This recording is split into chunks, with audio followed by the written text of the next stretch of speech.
আসসালামু আলাইকুম। আজকে আমি বিরিয়ানি রান্নবো, গরুর মাংসের বিরিয়ানি। সবসময় আসলে এই বুট বাদাম এগুলো আমার ভাল লাগে না, এবং আমাদের ঘরের সবারই একই অবস্থা।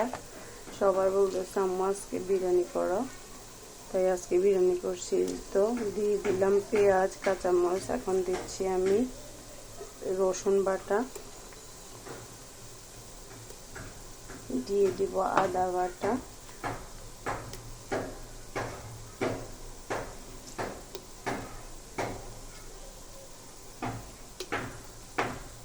তো এখন দিয়ে দিব আমি গুঁড়া মশলা। এই যে গরম মশলার মধ্যে এখানে আমার 32 পাতার মশলা আছে। এটা আমি নিজে বাসায় করি, সব মশলা কিনে বা একদম বাটা মশলার মতো।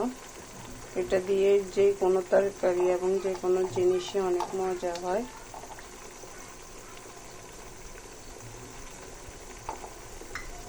একটু এই যে শুকনো গুঁড়া মরিচ,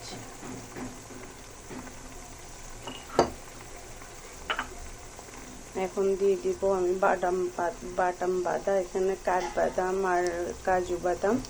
আপনারা চাইলে ঘরে যে আমাদের দেশি বাদাম আছে ওটা দিয়েও করতে পারবেন। যে আমি এখন দিয়ে দিব সস, এই যে প্রাণা রুচি, টমেটো কেচাপ, এটা স্কোয়ার কোম্পানি।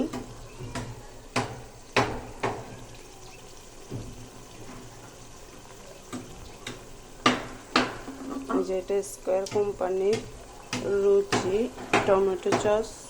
এটা হচ্ছে নাহার কোম্পানির টক দই। এই যে নাহার, অনেক ভালো টক দইটা। আমি এটা এখন দিয়ে দিব, টক দই দিয়ে দিলাম।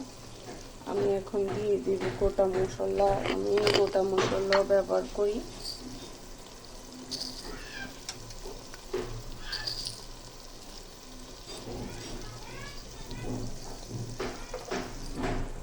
এখন দিয়ে দিব আমি স্বাদ মতো লবণ।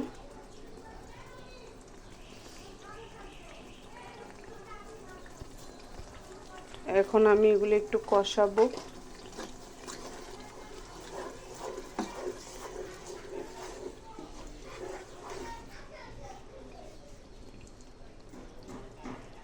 কষানো হয়ে গেলে আমি মাংসটা দিয়ে দিব।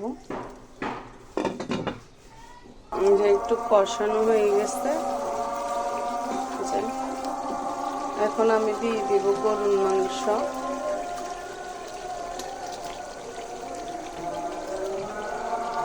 আমার হাজবেন্ড আবার ভালো গরুর মাংস কিনতে পারে।